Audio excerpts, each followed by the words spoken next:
Yo, what's up mga tropa peeps? Nako, ayan na nga, eto na. Si Pulong Duterte, pumalag na, umalma na, nagreklamo na sa Kamara de Representante dahil nga po, nagsalita ang mga ating mga kongresista patungkol po at sa parang nababahala sila sa pag-stay doon ni VP Sara sa loob ng Congress. Ito nga ang sabi nitong si Pulong Duterte. O, opisina ko yun. Pinaalam ko naman ng maayos. Sumulat ako sa kanila. Nag-meeting ng vice-presidente.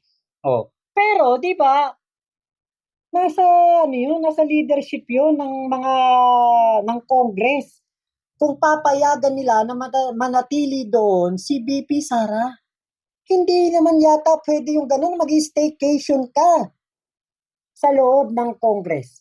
O kung pwede si BP Sara mag-staycation doon, baka pwede naman yung mga homeless nating kababayan ay mapag-staycation na rin doon sa loob ng opisina ni Pulong Duterte. Mga 2, 3 araw lang. Makatikim man lang ng aircon yung ating mga kababayan na homeless. Diba? O sabi pa niya dito, meron nga dyan naghihiring sa Quadcom, kriminal. Oh, kita niyo kung gaano katindi ang kanilang kanilang pagsasalita sa mga tao ng Quadcom. Sino-sino ba mga nandiyan sa Quadcom? O, ang alam kong may kaso diyan na pinapatamaan nila palagi si Franz Castro. O, baka pati itong si Paduano pinapatamaan nila. Oh. Kung mamamatay si BP sa opisina ko, wala tayong magagawa kasi desisyon niya yan. Pero, hindi nga pwede na manatili ka doon. Igalang mo naman yung institusyon. Kung gusto niya palang doon siya mamatay, hindi yan nahayaan ng Kongreso, di ba? Kahit nasasabihin natin, kahit anong mangyari, ay walang magiging pananagutan ang Kongreso sa pinili na lugar ni BP Sara kung saan niya gustong mahimlay habang buhay. Kailangan pa rin sumunod sa protocol, sa kautusan. Kailangan pa rin na ipatupad ang mga alituntunin. Katulad nito, yung mga simpleng bagay na lang na ganito ba naman, hindi pa kayang sundin ni Sara Duterte? Yung mga ganitong protocol na lang ba naman ng Kongreso, hindi pa niya kayang ibigay ang pagsunod niya? Ano to, power tripping? Ano to, pagpapakita na vice-presidente siya, siya lang ang malakas? Ay, nako talaga. Napakatindi talaga nitong sila Pulong at si Sara. Talagang kung ano yung gusto nila, dapat sila ang masunod. Yan ang mga Duterte. Hindi na tayo magtataka yung tatay ganun din eh. Diba? Sabi nga po nitong tatlong kongresista na si Representative Dong Gonzales, Manix Dalipe at JJ Suarez.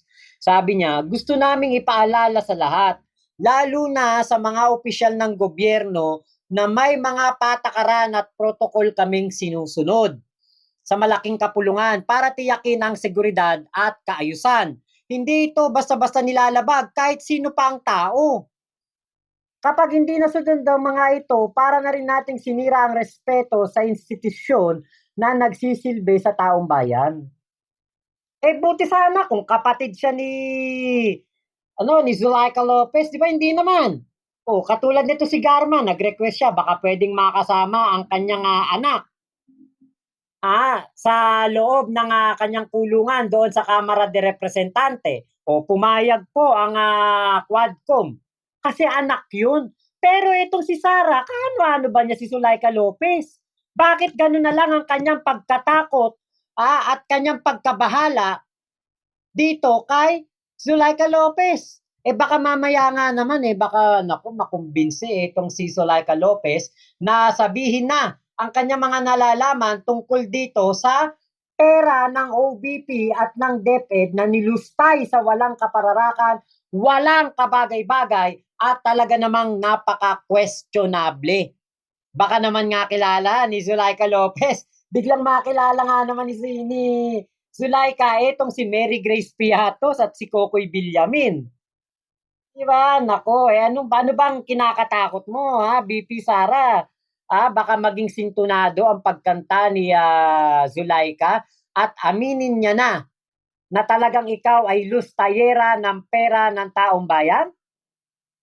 Sabi pa nga po dito, nababahala ang liderato ng Kamara sa pagdalaw ni Vice President Sara Duterte sa kanilang gusali. Matatanda ang pinahintulutan nila ang bise na bisitahin ng kanyang Chief of Staff na si Attorney Zulaika Lopez na kasalukuyang nasa kustodiya ng Kamara. Saad sa kanilang pahayag, tumuloy si Duterte na bisitahin ang kanyang Chief of Staff na si Attorney Zulaika Lopez.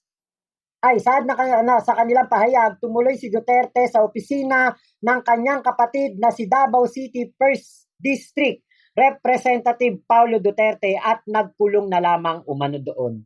Pambansang bratinela talaga.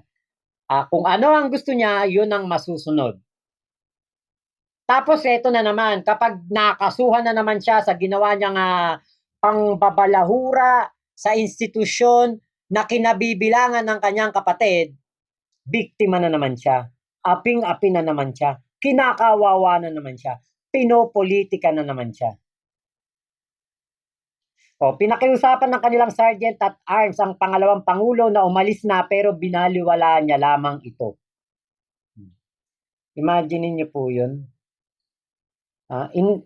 Pinapaalis na siya kasi hanggang 10 o'clock lang ang pagbisita. Pero itong si Sara Duterte, sumakay daw na sasakyan kinukwento po nung kasama ni Representative Chua ng Manila Kinukwento, sumakay daw dun sa sasakyan, tapos sumunod daw doon sa kung saan papunta itong si Zulaika Lopez. Tapos pumunta daw doon sa kwarto ni Pulong at hindi na daw po ito umalis doon. Kahit daw po walang kuryente at tubig na natili ito doon.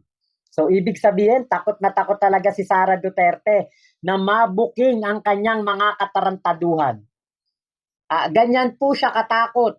Ganyan po siya kabahala na baka po malaman ng sambayanang Pilipino kung ano ang kanyang mga ginagawang kabulastugan habang siya ay DepEd Secretary at siya po ay Vice Presidente. Baka pati po ang mga issue ng confidential funds noong siya ay mayor ng Davao City. Naku, yan ang mahirap. Baka baka yan ay maimbestigahan din.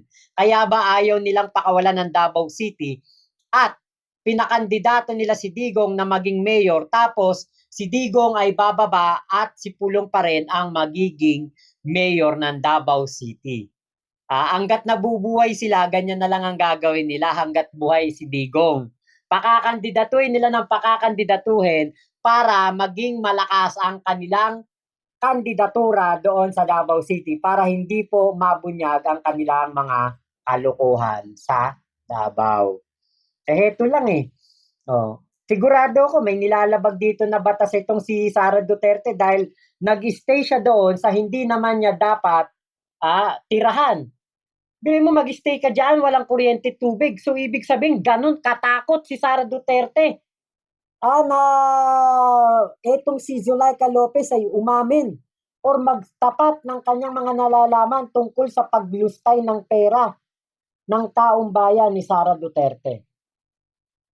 Hindi na tayo magtataka. Basta yata mga kampo ng Duterte, ganyan. Diba? Si Mariel Rodriguez, asawa ni Robin Padilla, ginawang clinic yung kwarto ni Robin Padilla. Ano sabi ni Robin Padilla? Kwarto ko yun.